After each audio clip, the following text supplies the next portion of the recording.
I didn't go to college. I didn't get to go to college or anything like that, but I learned everything through books and YouTube and podcasts and ebooks, right? Yeah. But we just have to learn to be able to be resourceful with it. Is the thing.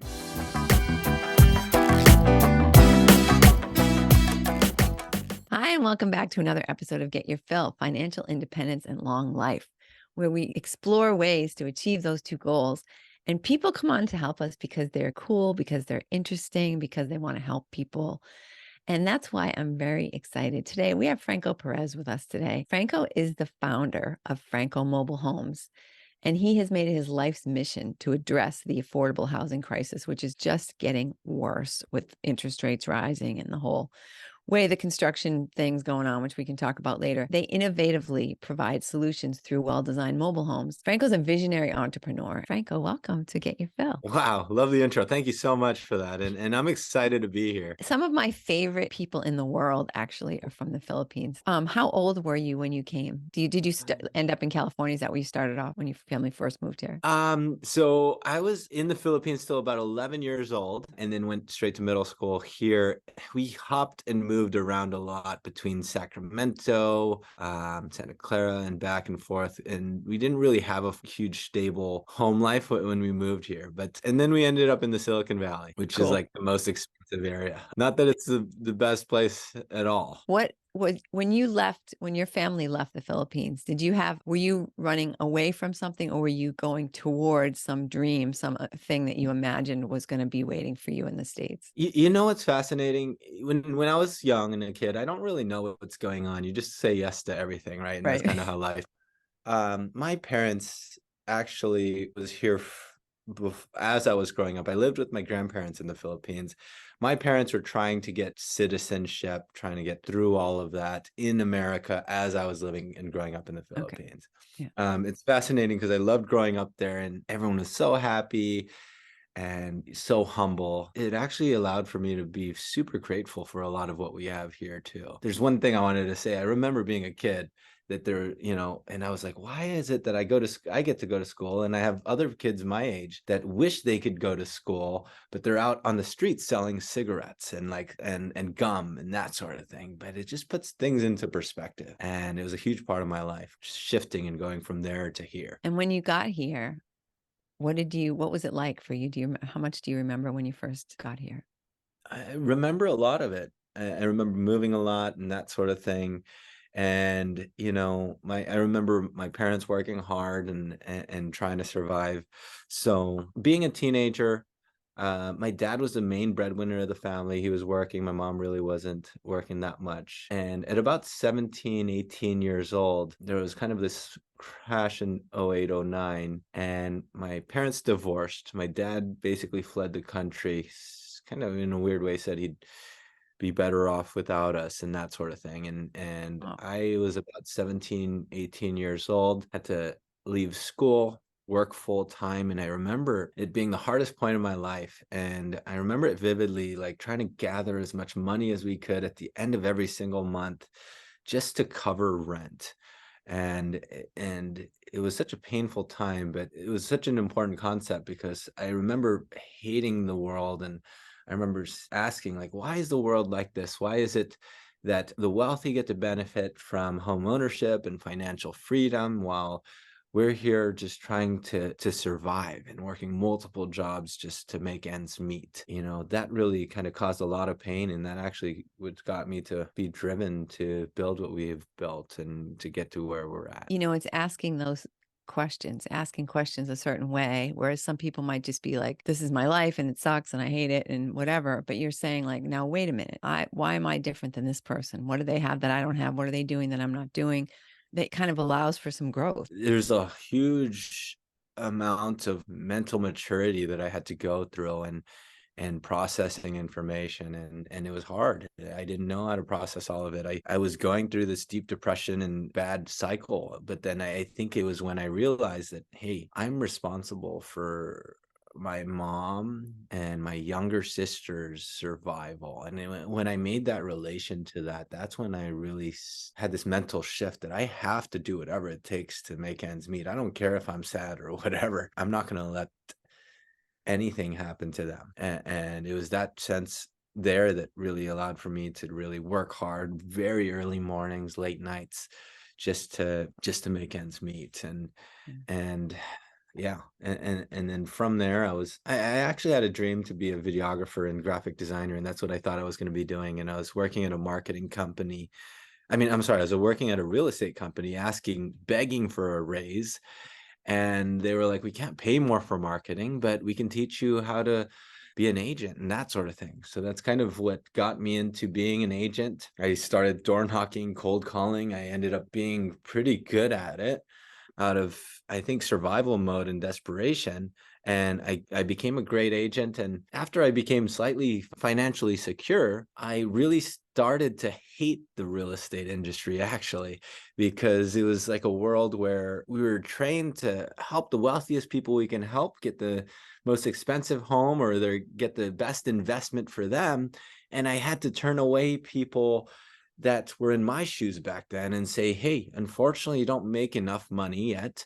You don't have enough saved as a down payment. You can make more or save more, and I can help you later down the line. But the Yeah. truth of it is, I hated that there wasn't, I know what they were going through because I've felt it myself. And it's kind of a sad world, but there's so many people that are excited to service the rich and the wealthy. And I knew that there wasn't enough resources helping people and just educating people on, that are middle class or the working class. And I dedicated my life to trying to figure that out, to try to figure out this housing problem, and what can I do to just make a family's life a little bit easier and make them a little bit more financially secure so that they can start their wealth building journey. And I accidentally came across mobile homes. I thought mobile homes were like trailer trash, like I see in the movies and music videos, and bad quality homes. But I was surprised to really study and dive into it, meet the people, and found it a perfect place for people to start their wealth building journey. They're able to stay in an expensive area with great jobs and great schools while starting an asset building element to their family wealth. And dedicated my life to building a business around helping people get out of the rental rat race into mobile homes, and then transition from mobile homes to home ownership. And then now we're converting a lot of old trailer-like mobile homes and building huge 2,000 square foot, 12-foot high ceilings, quartz countertops, stainless steel appliance homes, and just as beautiful as they could be. And that's where we're at today. And we just love helping families and doing it at scale now. I'm not familiar, of course. I'm barely familiar with the mobile home market in my own town, but in California, because you talk about living in, people can live in a nice area and things like that. Are you talking about that they're living in parks within, like a city dwelling or a city center type of situation? Correct. And yeah, and it was shocking to me, and I think it'll be shocking to many people as well. I lived in San Jose for several years, and the thing is, people don't really have a reason to go into mobile home parks or notice where they are, right? I've Yeah. lived in San Jose for several years, and I didn't know that in Santa Clara County, there's over 60 mobile home parks with several Wow. units. And that being said, it's the same in a lot of these metro areas. There's several mobile home parks that are hidden. They're hidden because you don't ever have a reason to drive through them or drive near them. It's an already working system where there's mobile homes in these communities, and it allows us to leverage these mobile home parks to help low-income families to start owning homes, and start paying less on the rent that they're currently paying. Because Yeah. I know I talk about the Silicon Valley, but our area is probably one of the most expensive areas in the country. But this problem is a problem that's happening in all metro areas of this country. And it's kind of a trend that we should see as the future, because real estate prices are at an all-time high, like you mentioned, and interest rates are getting worse, and the cost of construction and materials are getting worse, and skilled labor is getting worse as well. It's really an ugly world that's happening in the affordable housing side of things. And I don't see it getting any better. And I'm surprised that not enough people are talking about it. What I see is one of the biggest elements of being able to help alleviate that crisis, that affordable housing crisis that's happening. Where I am in Massachusetts, I have also some exposure to New Hampshire and some of the other states. Each state seems to treat mobile homes a little differently. as far Uh-huh. as, is it real estate? Is it just a possession like a car? Like how is it going to be classified? Are you going to be able to get a loan? How does it work where in the areas where you're helping people? If I could, I'd love to kind of talk about the housing problem and kind of the general gist of how this does help people, like you mentioned. Absolutely. So I guess the first thing in our area in the Silicon Valley, these prices are going to be higher than most, but understand that the ratios are kind of similar. But in our area, an average rent for a 2-bedroom apartment for a regular family would be about $3,300 a month. And then if they wanted to purchase an average single family home, you're looking at about $1.4 million just to own an average single family home. Now, how does someone ever dream of, if they're paying so much rent, how do they ever dream of ever owning a home one day if they don't have parents or previous generational wealth from their family, right? It's a Yeah. very difficult feat to get across. There's a huge gap and a wealth gap that's spreading and spreading and getting worse. The beautiful thing about mobile homes is that it's a hybrid in between. And typically the case is that there's a space rent, and then you don't own the land, you don't own Right. the real estate underneath, you actually lease the land. And the perk to that is that it allows for the cost to be lower, but you do own the asset above, and you own the rights to that spot above as well. So that being said, if somebody wanted to purchase a single family home, that's about $140,000 for a 10% down payment, and then their monthly payment would look somewhere around $7,000 with taxes and insurance. It's a huge leap out of getting out of that $3,300 a month. If that could be a huge payment for a family already. Now, if they wanted to purchase a mobile home in our area, average mobile home is about $300,000. Let's say the space rent is about $1,000 a month. If they were to get a loan, 10% down is instead $30,000, and their monthly payment would be somewhere around $2,700. Instead of a huge jump from $3,300 to $7,000, their payment from $3,300 is about $3,700 a month. Now, Yeah. just a little bit more than what they're paying for rent, but they're getting a lot of the benefits of homeownership. And the benefits of homeownership that they get are the tax benefits, the appreciation, the access to leverage a loan to build up their net worth, to buy an asset for them to build up their net worth. That little shift in itself allows for them to keep a lot of the money that they would have been spending on a full rent model. But now a lot of the money they get to keep, because when they sell it later down the line, they get a huge amount of money back. Yeah. And it's that allows for this to be a stepping stone for them to get out of that rental rat race and start their wealth building journey, and then into home ownership later. Yeah. And that's why I was bringing it up, because here it's actually difficult to buy a mobile home. And most people are buying them with cash because in Massachusetts, they're not treated like real property. So you can't get a mortgage. It would be more like you'd be getting a personal loan basically for the thing, the same way you would if you bought a car or something like that. And that, I think, makes it a little bit more difficult for people. Whereas in other states, which I think it's a lot of the states are treating them as if it was real property. You can get a more traditional mortgage and things like that. So now you were also saying, or I was also reading when we were going over it, because I've met some people in the past who basically do like almost like mobile home flips.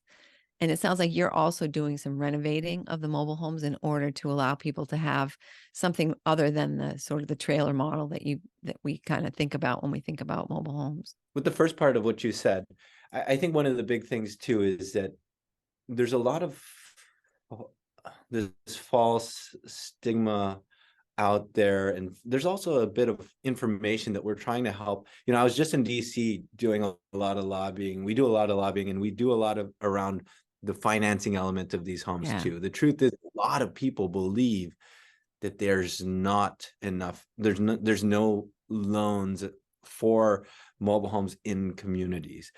And I understand that, but there are. I think take an extra step for a lot of people, listeners out there, is that we're building a lot of different platforms to help get loans for these, to help families that do need something like this. And in the near future, we're always working to improve that. And Great. then the second to that is, I want to be transparent to what we do too. Is like, we help, there's families out there that an older mobile home is all they can afford, and it's a great dream for them to have, and that's their purpose, and that's perfect for them. So I never want to talk down on any older homes or anything like that, because it could be a huge thing for many families. However, there are some families that are in a mobile home or in a mobile home park, and they're not yet able to transition from a mobile home to single family, right? So what we do is we'll help them convert their old mobile home that might be a single wide. We'll Mhm. analyze their lot and we'll say, hey, you're living in an 800 square foot single wide right now. However, your lot in this mobile home park, you can actually fit a 1,500 square foot brand new style home. And that's what we do for families that, usually have kids growing up. They need an extra bedroom, or somebody that wants an extra room for an office. So we'll help them convert their old home to a new one. They get to leverage a loan, and we help them understand the finances of it as well. Because just like we talked about, the wealthy are doing this with single family homes. It's easy for them to understand, if we add an ADU or if we add square footage, we've raised the value of our future home. And we Yeah. do that same level of concept around mobile homes as well. Your home right now, Mr. and Mrs. Smith, is probably worth about 100,000 as a single wide, that sort of thing. However, if we help you convert this old home to a new one, it'll cost about 250,000. But guess what? Your future sale value is now about 450,000, which is great. And we've also allowed for us to build a loan, to get a loan. So this is spread across a monthly payment. But what that does is it immediately boosts the value of their asset. And then they immediately gain a level of equity in their mobile home, even though it is classified as personal property, even though it's not technically real estate. That same model can apply for a family that owns a mobile home in a mobile home community. Yeah. Well, I brought up the piece about personal property because New Hampshire, which is the next state, it is considered real property. So It, they do treat it like a traditional home, the same way you treat a home. So it does vary state to state.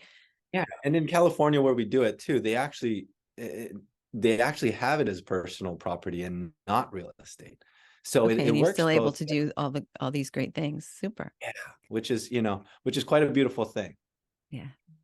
So when you're are you fixing the existing dwelling, or are you kind of getting that rid of that one and putting in something that is new? We assist with the full spectrum of all. So we do we first started just doing the transactional stuff, kind of being an agent and helping support people, getting people out of the rental cycle into this. And then if they needed to sell, we do have a construction element as well, where we'll help them remodel. And there's a certain amount of people that can't yet upgrade their old to new because it's a high cost, so they want to fix it up and that sort of thing. And we try to have answers for anything and everything around mobile homes. So if they just want to fix and remodel, that is something we assist with. If they want to convert from old to new, that's something we assist with. And we also help with park owners as well. So we've recently started help doing consulting for park owners that have a lot of vacant lots or vacant homes, and converting their housing as well. So we really try to do the full spectrum. But our main thing lately has really just been showing the world how beautiful these homes can be, how beautiful these communities can be, and helping government entities understand how this is really beneficial for society. Yeah, I'm surprised in California that you would even have empty lots or empty homes, empty mobile homes. I would think that because actually around here, in most places, there's a waiting list to get into the park. And I would think you'd have the same considering the housing situation in California. Well, we do the park consulting out nationwide. Oh, I So see. we've done a Okay. few in Atlanta and Texas and that sort of thing. But you're right. In the heavy density areas, it's very difficult. Like you said, it's a Yeah, waiting list to get into these communities. And that is kind of a good trigger as well for people to understand. It's like if there's yeah, a demand for mobile homes, and people should understand that this is something of value that they can use to their benefit to get out of that rat race of renting too. absolutely. So Yeah. Are you doing anything with trying to get more land available to put parks on? it was only in the last year and a half that for a long time, mobile homes and mobile home parks were always misunderstood, and they've been nobody's been trying to open communities, but recently there's been a lot of it. And I say that because, like, for example, there's two things I want to bring up. One is that there's a lot of these fast growing cities, like in Reno, there's Tesla built this huge gigafactory, and we've realized that this is probably the best way to build housing in a fast, rapid way. And the second part of that I want to bring up is that, we've built homes how we've how we how we've always built homes for over 100 years, and nothing's really changed. Now, just like cars were originally only built for the rich and wealthy, but it was only until we built them on an assembly line in a factory at a streamlined way that we were able to make cars accessible for everybody.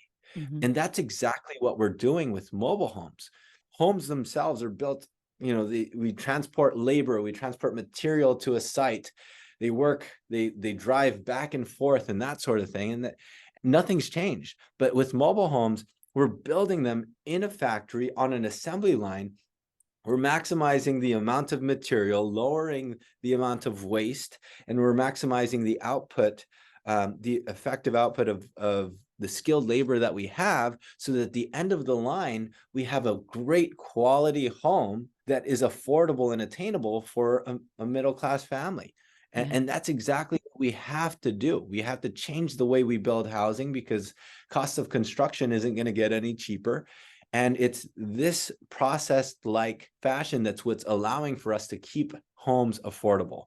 Yeah. And we have to know that this is something that's already working and already being done. And, Yeah. and, and it's helping so many families. Of the families that you've helped, do you have like a favorite story of like a real heart-wrenching, fantastic experience that you had where you just know that you put these people on a path to a completely different kind of life than they ever would have had without your Oh, help? there's so many. And to name a favorite, I think one is that's a favorite. I still tear up today, like when I see a family so grateful and so happy that they've been able to have the first big purchase that they never thought was ever possible. But I'm a sucker for teachers. I think teachers are are so important to society, but they aren't dealt the right card. So, like, there's a teacher that we have a program where we're trying to help as many teachers be financially secure as much as possible in this area, because they're being forced to move out. And I'm close with a lot of the school board, and there's a big problem of not having places to live for teachers. But there's a teacher that we helped um, get their first home, and they're so grateful. They get to feel financially secure. And her name's Maria, but she had tears of joy. Of She's such a caring person and just wants to be a teacher, and she deserves the right to feel financially secure in an area that she works. That is a very recent story that I'm proud of. And um but there's so many other cases out there that our team has helped, and every week, I'm so grateful that for being able to help change lives. And I think that's one thing that's always been important to me, is not to chase money or that sort of thing, but the best form of compensation for me is the fulfillment of knowing that we've made an impact for one family out there, and to be able to do it at scale multiple times is the most rewarding thing I could ever dream of. So I understand you're launching a podcast about mobile homes. Yeah, our team has, done a lot to, we really want to just beautify and help people understand mobile homes are and how they're built and how it can we really just want to help spread knowledge out there. And, podcasting is a big thing. And we have a podcast called The Mobile Home Movement. Actually, that teacher that I discussed, she's interviewed on there. And she gets to share her story of how the home is, how the community is, what the process was like, and how it's made a difference in her life. So we just want to showcase different stories of how this has helped people. And we want to tell stories of how they're built and how it helps. Yeah, so we launched, I think, 2 or 3 weeks ago, and we have shows and stuff going, so it's exciting to see that unfold. Congratulations. That's fun. Thanks. It's amazing that you've had this podcast. I know it's a lot of work, because I see that our team does. What do you think is the biggest thing that's slowing down people embracing the whole mobile home movement? I really feel it is these false stigmas and false information, and I don't blame anyone because that's exactly what I thought back then too, right? And the sad truth of it is there's entities out there that misunderstand mobile home communities, misunderstand mobile homes and the people that are in these communities. And there's government entities out there that are trying to shut these places down because of this misunderstanding. They blame mobile home communities for thinking that they breed drug dealers and criminals in their cities, but the truth of it is it's far from true. That's a big barrier alone. And but we're starting to see a huge movement of proper information out there, and that's why we're starting to get better backing with lending, better government support, better quality standards. And and the more the people understand it, and the more people understand that it's around and that it's helping families, the better we'll be able to progress. And the better we understand the problems that we're solving too, the better we're going to be able to progress as well. Because in the end, all we want, or all I really would love, is just equal opportunity for families that deserve it. And I hate this whole wealth gap problem and this knowledge gap problem. I believe that financial freedom is really the new freedom that people have to fight for. And in order to protect that, we have to protect affordability for an average family. And that's what's being taken away from us today. And mobile homes is just one of many that's doing that. And that's why I'm so passionate about it. So what do you most want people to know? Like what is the big like lesson or message that you want to make sure people take away from this? That's a tough one. There's so many. But um I think if I were to put something out there, I'd say, there's a lot of noise out there, a lot of stuff out there to try to chase money. How can I make X amount a month and that sort of thing. But I think what's really made a difference in my life is really focusing on impact and how can we help people, and how can we make a difference. I think there's a huge amount of people out there that's really what's going to help drive somebody. And I've never wanted to be an entrepreneur or build a business, but I've always inside my heart wanted to help families that went through the pain that I went through. And I think if you follow that, you'll be able to make a huge impact and a difference in the world out there. So I'd say that would be what I'd want to put out there. Nice. That's beautiful. Is there anything that you think people can do who maybe don't need to live in who already have housing all set, but is there anything that that average person who doesn't actually need to or want to buy a mobile home, but is there anything that they could do to sort of help other people to get to that point?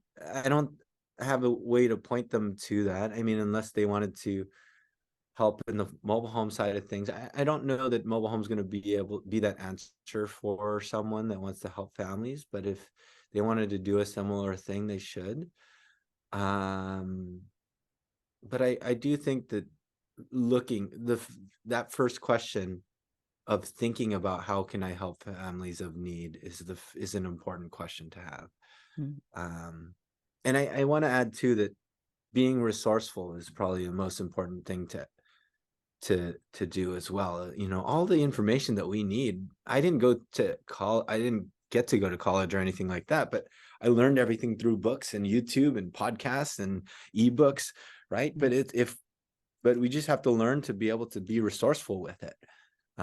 Is the thing. So Yeah. Well, I think you're right. I think asking the question yourself is a good start. Like, how can I help? What can I do to make an impact? Because it might differ by every community, probably has a different answer. So every city has its own different problems. Every area has its own different, solutions as well. So yeah.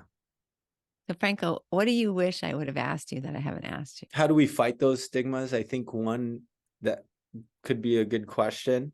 I think for us, I know we're on a podcast, so you're probably listening or seeing this, but I think if you haven't seen what a mobile home actually looks like a modern day one looks like, that's why our team does a great job on our YouTube channel, is they show the world what new modern day mobile homes can look like, and they show how they're built.